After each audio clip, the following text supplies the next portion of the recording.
Hello, he chanchin I clear ni chuani I hret ngai lo I hret ngai yang dang dai tak chanchin voin nia hianin kan ngai thado na ni ole zo fa chom na clear tu nu le pa ram chung ram pol ule now in zafa in January ni som jing lam chibai ule akhuwa vot khop maya khwala war che lawa he video ko siam hianin memram aphel don emmi ti kha oma memram ni du to lo mo independent po ni lo republic puang fat khan omani chumi zoin pastor te nu pa chanchin te ngai thang kan nei nga chuan chin hi lam operation chungchang te ngai thak na kan nei boka nga chuanin tuna hianin NUGPD FC paite le BNRA call nam si paite an inkap me ka mani le mani inka na ko le ko la he na thleng me ka ni he chanchin hi ngai thak na kan nei don ani e ole chin hi lam in do na kan u nau te chanchin hi ngai thak lu la kan u nau te chanchin tin lai chu chen khoi na sahara ngai thak aluam thei hle maya ti dim kha January releasing lam Kennedy lam kimi thuam mol vel so sipai military council sipai omna kha CDMCG Chilean Council member sipai tele tai chimba dal hut ni mek PDF zaulen tang rual ten unaw tang rual chuanin military council sipai omna kha anwa nek thaya anwa chu sak thaya pathian khoina zara hona an changa ral thuam te an lak sak thaya chu pirualin so sipai ning chunga man kha an nei vea bible in email ma chu mangai ro tia Christian te min lo zirtir na te chuanin an tu halin in tur pela an ri tham ei tu pero tia Roma te he ta mose hunlaya hun thang thanga pathena Bible la mel mate chunga that chua tura thu fing apo ni semo Solomona thu fing apo email hai mel ma chunga that chua chuan an lu chunga mailing chep khomanga ni tiang chi thu fing ate khang tiang chikhang khang pathian zirtir na khamin lo no chia khang tiang te lo veli bagin ipu sipai CDM le PDF zolen ten hetia mel mate an lo chom dola an kuta an man sa du takan lo en kolan mu hianin lunna thap chok mani se lunna lak sak duara khom keng ni lovin he so sipai thu nei na system kan du lo na ani ti an ham ti lan na tak apuya hianin ka mai ni lo kepe na an ti lan na zone hetia public of mu thayan he aro pi ka tia political view tang pon ni se hei hi minister te pol khang khang po atan po ni se here anuam nge na rinom chuanin tuna hian tio Kennedy chuanin tahan le pa chong lam kong kal thai to ti kha man ron puang duwa man saitel duwa ni na kal thei tuam pong atlangem tin zo na kan han muthina tuna chuanin pathian ko hmaina sara so sipai lamte po ni se kong an dang to lova he ta kong atlang pol thei to ni ti kha mi pui sipai malang na atangin mi pui te khol sin tan engma lo omom lo ti kha kan shet tir ni se chuanin falam lam hianin taingen lam ate operation as taka kalpuya niya khomi lama hianin tuna hian January nikua apo mi pui sipai hiam kan unaute engmazat an oma chuanin walngauram tong tami mi sa thadon pile pu pui alian tein kan ti theng chumo chonghai tong tai na January ni rukatang nikua nimin January nikua thleng khanin an nei thei thu kha kan dong alom hle maya hual ngoram khomun pakhata nei nia tuna SPO CDA hual ngoram te thile liam te nong vea khang tianga te tong tai puin nga ya tuna wang Christmas le kum thar po mang thei lovin media council sipai ten hetia anron lon chawa anron lek china mi puite himnan tin ram le nam zalen na tan nunna le mani taksa peng te hlanin tuna ral man tong leka chutakara mi puiten chonghe tong traina hu hawa mi sa tha te pa hetia an han nei thei ni thum ngot chonghe tong traina nei thei ti hriat hianin athamon thak om khop mai chuan khongli lama hianin media council sipai te nungchunga man mi som ni chuang lain oma chumta chuanin an soidan chuanin so si pai hi mi za travel hliam an om ni an soya chuanin tuna nungdama so si pai ira do thei hi mi za thum vel ni in an soya ni chu tun mi in so si pai hi an thi in an hliam hnem to sia an na zo thei na nge ti kha zo na om thina kha thil om dan so si pai hi an thei to ban lan chua ve ti na la kha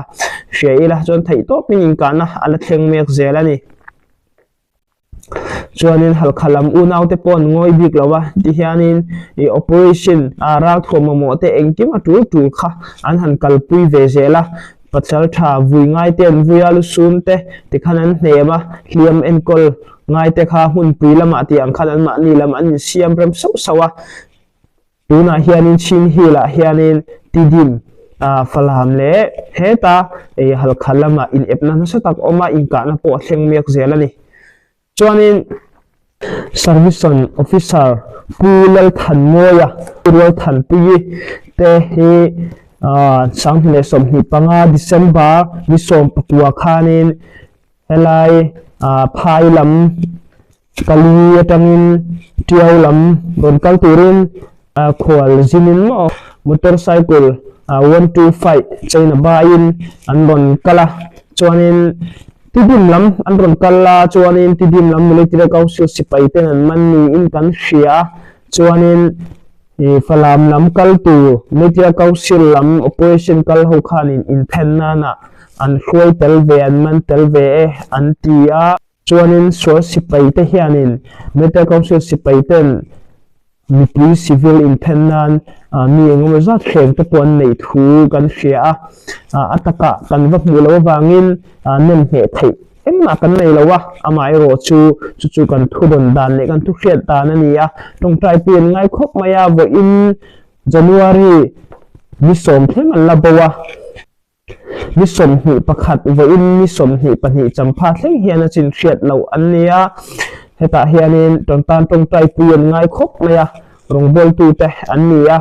chuan service son ko khan shalo an kal phung shalo ko khan dang chuanin ko khana officer te om ni ti zona te om thaya helai ko khan presbyterian te kan ti thayang mo chuanin I ko khan khang ta po han soite la baptist te po han khang tiang ta na chuanin pastor te lo om ta ko khan khoi tu berampu kan ti ko khan khoi tu pastor te han lo om thina khang tiang che khanin service na khanin pastor ti nan ko lova officer an ti thina ko khan officer mo rong bol tu kha ania service on pastor service on officer tin akan khetlang thiam thainan chu koron soi koi ni se chuanin service on te nupa chunga thil hlang hi apoi kan tia chuanin tia council sipai te hianin an man ne man lo chu ya po thai engma ani lawa an ma ni an pu te do te pon lo soi ve zela amai ro chu an nau te sipai man khen ten an soi dan chuan civil khen ten nei thu ten soya khang te wang khanin atuna an thini an dam nge engma hriat ani to lova ni puiten an ma ni emo an hliam emo an don plan chuak emo an chanchin hria le hmun om chuan kan tarlan phone call number a hian contact number a hriat thaini se alom om hleang ti kha an chung te tana an ma ni tana kan ron zeptel ni se tuna hianin member ram me kan en chuan a hnuai lam yang ding po telin mo mai lam zong thailand me na in ram rina mai lam zong hilaya karen ho an ram an pi te he lai Burma apian ma pi thong su kan ti state in ram tin in hlom kho matanga Burma ram ron piang aron piang a chuan independent British South na tanga sangkha zakua somli pariata nei alo ni ta a khami British hoina member independent pek ma khanin Burma sarkar hi alading numal thailo ni hetaya ama ni nangtin roi na ang khan thil kha lakala chuanin helai not islam kha British hawin mit siang lo raman la ti am then thu history te pokan lo hrianga anron opta a khamtinga khanin Burma sarkar po la piang lawa chuanin Mizoram kanti po India ala bet hek lo khamtiam hun lai de atanga ikaren hoina anram tun huwa Burma ronita anram nia an chal kha tuna hianin nei let le antumani karen ho hian nei let le antuma Federal Democracy Putin tuna Burma sarkar mu man lo wanga an baimek zalen na an sual hian athen independent le Federal Democracy an bai sailain an ni cho Federal le Democracy po ni lovin Burma ram tok lo tup Burma ram ai pheldar an ma ni ram ama la ya British hoina independent tek ma an ma ni ram khami Burma ram ni lo an ma ni ram anga country Republic country tok din chu kha an tuma chu independent Burma independent day January ni azo chia January ni nga khanin country in anron puang ta chumi apuang tu te chu GOK anni hemi an chanchin hi ngai thakna kan me lok don ani GOK KTLA chuan January ninga khal member atanga an chua thule Ramthar Republic of Kotu leyen din thu an puanga KNU lam chuanin ramle nam mi pui te thopna tel lawa malak na chu a thailo thu a soi Karen Information Center soidan chuanin tuna GOK KTLA chairman ni me General Sonita Mia chu KNU sipai ho tu KNDO chief na lo thok thin ni ania KNU chairman hui General Sobumia Fapa ani bok ani General Sonita Mia chu KNU athomek lain ni somni panga tha thu boy anaya KNDO sipai khoi tu chip ni na atangin KNU chuan alo pai thato bok ani General Sonita Mia chuan kumsang ni le somni pani June ni somparuk a Kotu le army KTLA Paul Thardinin kumsang ni le somni pali November thakhan the government of Kotule GOK sarkar andina minister mi somparuk ten toy omin antel puimeka member le Thailand ram ribula omek anni hloma member ram atanga an chua thule Kotule ram thar andin thu official takin kumsang ni le somni panga January ninga khan an puangani Member sarkar apian ma kumsang khazakwa somni pasari thlang khan mani namtin mani rowel thaina dingna chanwin British noya anlo omthute member independent kumsang khazakwa somni pret atanga mani rowel thaina dingna chanwo chu sipai sarkar ten vo in thlang anlak sakthute soin tunhu a member ram ni rang atuna le atang kaina a omlo thu GOK KTLA lamchuan an soi ve bok KNU chuan GOK KTLA malak na chu omzia anei vak lo thu soin ram le nam zalen na ti thuan opna mai ani a tangruala military council sipai ne ma sak atu thu a soi ve boka GOK KTLA Kotule army chuan control area anei lo thu le mi bu khop tu anei lo thu Republic of Kotule an puang chu thil omzia anei lo thu le aza thak thu KNU Karen National Union chuanin aron puang ve bok ani an then thu history kha kan khe thiam kan khe chiang em o tuna ram pakhata annia zia pakachu kan chi state nen te kinta ila Chin State nen te kinta ila Chin State ta CNA loading ma sapar ta ma na tang khan salen na sualin chuanin CNA alo thok thin kha Paul Tharon dinin tuna hianin tin hil pung tu hi Burma ramani to lo ram tharani tiang khan ron puang se khang tiang vel khani chuanin MNF kun lai kan te don chuan MNF khan salen na lo sual ta MNF noya thok ho mo Paul Thardin ho khanin Mizoram kha India ramani to lo ram thar ne ro se tia rom puang khan oma chu MNF khanin ai atul lo ve ai alahun lo om ziom lo ti anga aron khakaron changlet ang deuh kha ania mi khan tuk ni chuang si lo ang kha ani chu tu na karen lam buaina har sakna ania KNU hi member rama hian zalen na sual ma saber nam ania sangka zakwa somli pariat independent member khan hu khan British ko data hu khanin sarkar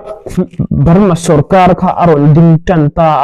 chu sipai te khani thu nei na an pong la ka mani ramle nam dik na chanvo mani ro in real thaina zalen na kha a om tak si lawa khanin tuna karen KNU hi aron piang ta pasa pala te kan ti mo hang tiang ai heta pol khang party khang sipai sarkar chen khani lam nei hianin satakin indona an neya karen hianin ranan dona sa pasal thamar tar chan tam takpo asate len neya tuna hianin vein ni thang kum som sari chuang an mani ramle nam zalen na ta hin suala chu khami an sual mek lai tuna military council sipai athu chet ma a tuna an mani hena tanga chuak no an president hi papa ni som hi panga tha thu buai or mek an sipai tanga an ban nu khoi tu pakhat ni ve thau an mani ke ni president papa hi no chairman hi papa kha ko tu lei nam army nam ram no nam civil ram kan tiang kha adim pe lama member ramatanga independent chu soilo member ramatanga hai ilak khang top angkha aran nei tan chu ka soi fia thiam ber balania mi pite ingan shet fia thai bai saila chonin helai heng tiang kan chanchin longai thatu te chu hoklak tak tak kan mi hlomin ka thelawa ram le nam vai thil shet thiam phachin no kai ni ai po thuk zok tak kai ni chanchin kan riat om zia tam tak lo thuk zok tak te mo avai tak tak te a thur tu ten lo ni thina in thiam tura ko kan ngai barmaram chu angam pa chuanin tikhanin barmaram khan kan ramali barmaram kan du to lo tin an ron puang nak mai ni hoi sen takin sipai pon nei tam tok te poninga chuanin KNU in mi puyan thop lo ti ma se an mani in thop tun nei wanga ron puanga man ni an mani namtan KNU pon akina ala amin lawang ti po soi theimi chong lo ni tun revolution kalme ka chuanin a in soi moina ne mo a boina punun no ne mo a in soi ve te poni mei thaya an thu chu khang ti khani ta chu wangin tuna barmarama nam chi khrang kan lo om ta a tlang mi te hian ram kan nei ve ni ram kan nei ve a tuna kali ka bo te so barmaram piang ma pi thong su ani ma atangin kan pi pu te khampat bunga tanga kan chuan ram ania chu wangin chin hil pelama kali ka bo thleng sonin tlang mi te ram vek alo nia khangte awang khanin tlang mi ti in lung ruala hun to mi nam pol khang an lung ruala an chak deuh dewa an lien deuh dewa barmaram ni reng khan du to lo barmaram ni chu enge mo kol sipayen lallu tok khangte khanin mian rap beta mi ho sa thai lo re thai ta ka pia da re thai ta ka thiani barmaram school kala je nei lo mo khang tiang te kha thil sarkar mu mal thai tak tak lawa barmaram sarkar sipaya het sia tuna barmaram hi phel dar vak thai din huna ding ta chung tiang din huna ding tak sia chon min an ti hoi a heti lama tlang mi te in ru nei me lawa kai lung ro na po ngai poi mo lo le boi pui me lawa kan om chuan mi kut noya sipai kut noya namdang kut noya kol kut noya rai takom le theini mi in karam ron tinga tlang mi ten kali ko bok kan pi pu te pian na khosa na ram sa na mo barmaram ani ma pi thong su ani ma ki mi chin len chin hil ki mi kali ka bo chin ren mi thleng tlang mi te ram so mi khol angin mo namdang an lal vekang namdang kha mu sit tur ne lovin ma ni ram pian na po ani tu chan kha mo ani theidon lo ni khangte wang kha ni tlang mi te tu na tanga ru nei rana in lung rol in pum khat na kong zon kha ahun to chu wangin mi ramdang namdang chuanin tiang khan ru khan lo nei veka namdang point mo tuna tlang mi te nia Burma chan Chin kan lo in rukot te po nia Republic of Chin mo Chin country tiang te mo mi in namdang in an chen dar vak chuan in khang teng pung thei din huna tang po khanin min Burma rama ke dar vak chuan ke ni po in khang tinga khan lo in pu cha sa kha ngai ni a ke dar lawa ka in hlom khom thei ni chuna lom omani maya mase bidangan ke dar vak karam an te an ke dar vak ka ni eng ma in pu chana om lo chuan nakina mi salmi kut nuai kanom thei khang te wa khanin mi che zia namdang che zia en hian Burma ram hi nakina Burma sarkar hianin aron hui thei to lo thei a ke dar vak thei din hun ni to ni ti kha dun kan din hun tang po hen a chiang to mi hian Burma chung mi ngei te hian Burma ni an du to lo Burma sarkar noi om shom nu tuk kum som sari chong sipai kut noi om to khang te wa khanin I tang mi te ru nei kha poimo ani chuan tang mi te ti lama Chin mi te country pakhata din thai ni chon du le India po be thai do na mun khang po di thai tu na karen te po Burma tanga chuan du an puang to mo official takin an puang to an du chuan in Thailand nen naya Thailand te po an be de phe chon Burma sarkar noi om ai chon in an van nei le zo kang duam pon ti phian ka reng ani tu na hianin NUG le BNRA ko ham sipai ma National Revolution Army ziani NUG chu PDF kan ti ho mo PDF asipai te ni ta NUG chu National Union Government ani ya chonin PDF chu People Defense Force ani ya tuna hiani inta na satak an ya Shanghai Division pale township hian na satakin January ni puatanin an nei tanani hemi an nei thu hi BNRA an koi to leader binaga chuanin aron posa January ni kwa zing amatangin achan chin thalo takania police sipai anniya ni pu thantin anni lo ve ani anni ji pe ni pu thantin ani lo athil pi apiang ha enge ni pu en tho tak chong ami pu thantin po ani bok lo anni ji kha chu tu na phei chonin an ma ni pu tu kani anni ji an ma ya han ve ni tu ka khang tiang pe pe kha ani ya tu na hianin midang len helna le mon na lam aya helma asiam dal zelaro apui khop maya hai chonin BNRA lam binaga lam ne an be te pe a chonin binaga po mite council sipai ni zalen na sola thai top lo chuan na tam tak lo hlana e kon ham sipai ding sang te po hi an ma ni ina an bin khana fang khan ba suai bere tina lamani chuang lawa nema rama hianin tuna hian nam tin chi tin kan lo om khong ata mani Christmas te choni kol kut te lo om ve chonin mani kut khang ha kan lo nei ni Christian kan ni athen chu Christian ni lo milen bian lo ni veta khang tinga khanin ni hring chu om tong thai kha harani ni zoram pe ni se vai ho na engkin in chi pe kha harani khang te wan nam tin chi na in chi pe engkin in tron engkin in ti tak tak kha thil kha har sa ve a chen khachun an thai chen khachun an thai lo a thai lo an tam zo ka khang te wang khanin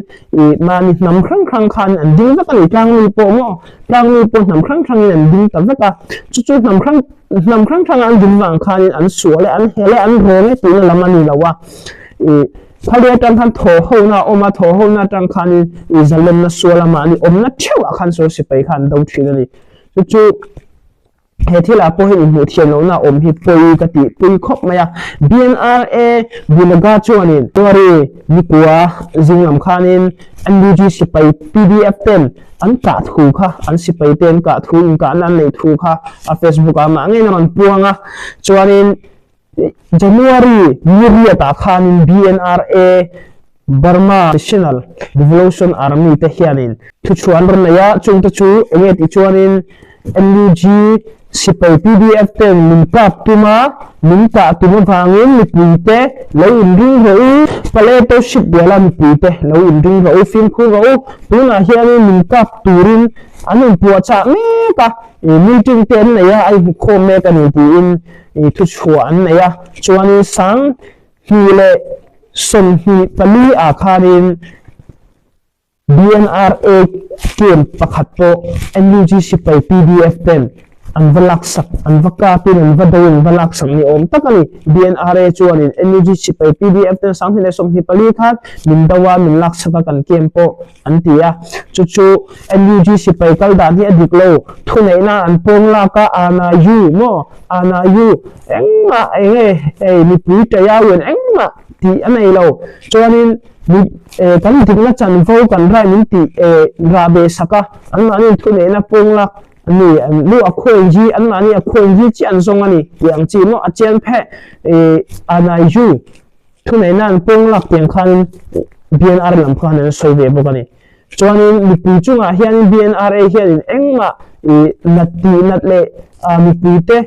วอลเล่มีปีเตขบาร์ตัวมีปีเตฮาร์สันนะเตกันในไงล่ะว่ามีปีจะเล่นนาตันไว้มีทั้งมุนเตคำสุดสิไปเตกันตัวอันปีนี้จวนนี้NUG ลำจวนนี่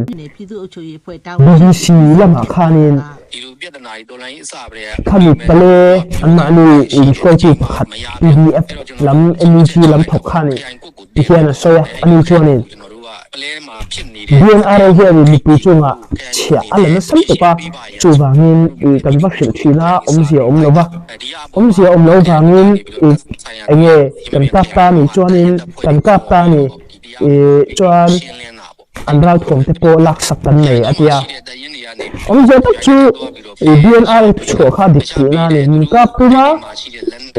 อันนี้เตอร์โคมาอาทิตย์จวนนี่ PDF NUG ลำคานี่มันใช้เว็บเจ้าการตุ่มถูเว็บจะโปะเขาว่าการตุ่มถูฮันใช้เจ้าอากาศมันสัตว์เลยอากาศมันสัตว์เลยกะตุ่มถูมันละตุ่มรงจู NUG นี่ตีข้าอันมานี่จำเป็นโดนปวงตีข้าอันมานี่โดนอินเตอร์วิวนะจำข้านกันเฮ็ดไทยบุกะ NUG เฮียนี่เชียนชาอินเฮลมาอันนี้ตั้มเสียงนี่เห็นหลังอ่ะแล้วก็กังฟังอ่ะมีจะเล่นนะส่วนละวินเฮติยามมีเจริญนะส่วนเขาปวดครั้งที่ชวนออกตู้เลยเฮ้ไม่มารำเลยน้ำมีเจริญนะอมไทยตัวระพละเลี้ยตู้เตะที่ชวนออกตู้ที่อันยังโอ้ที่ NUG ลำที่ไงตัวทำตะกันตัวน่ะเฮียนี่ NUG เฮียนี่เมื่อมาในตั้มโตลุตุกันนี่อามาเฮียนี่ที่เฮียนี่ให้จันจินเฮียรันชวกเสียงตา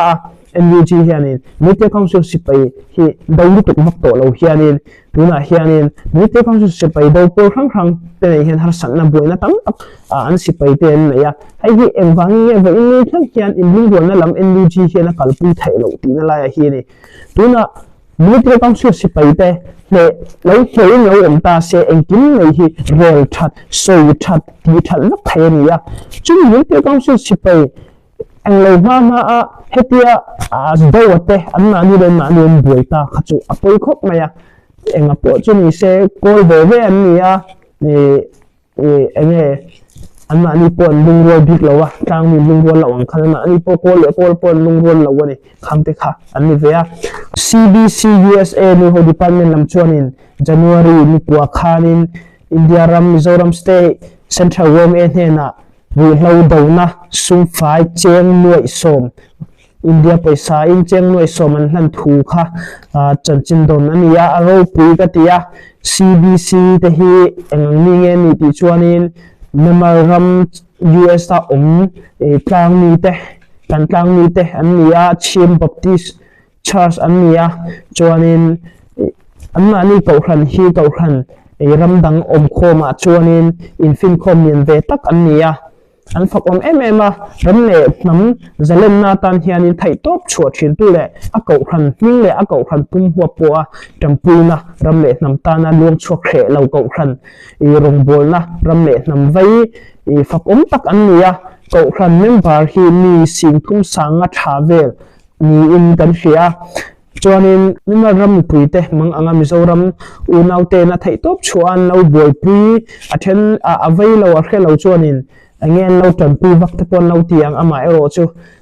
จำปีนะล้วนชัวนะเขาตักเจียเล่นั่นสัตว์ก็เราล้วนชัวตัวชูงเราทอปีตัวเราเฮเชียมตัวจวนนี้ลมเราฮิฮาระลมเราไทยเราวันนี้จวนนี้จุดตะการะรุยเรารำเล่น้